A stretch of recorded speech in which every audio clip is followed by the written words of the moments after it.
আমার বিদ্যালয় থেকে আমাকে এই গাছটি উপহার দিয়েছে, তো আমি এখন এটাকে লাগাবো। এটা হলো একটা আম গাছ, তো এটা আমরা কেটে উদ্বোধন করবো।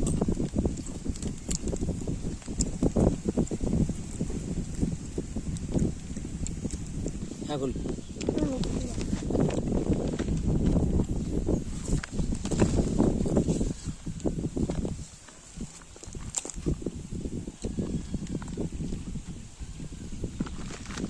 গাইস, এখানে আমার বন্ধুরা আছে আমাকে সাথে করতে।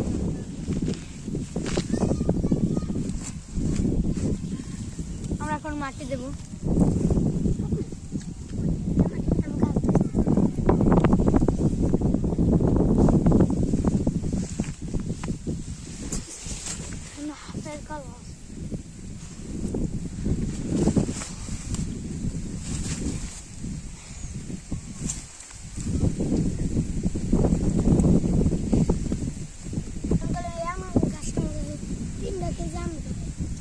গাইস, আপনারা সবাই দোয়া করবেন আমার গাছের জন্য ফলন ভালো হয়।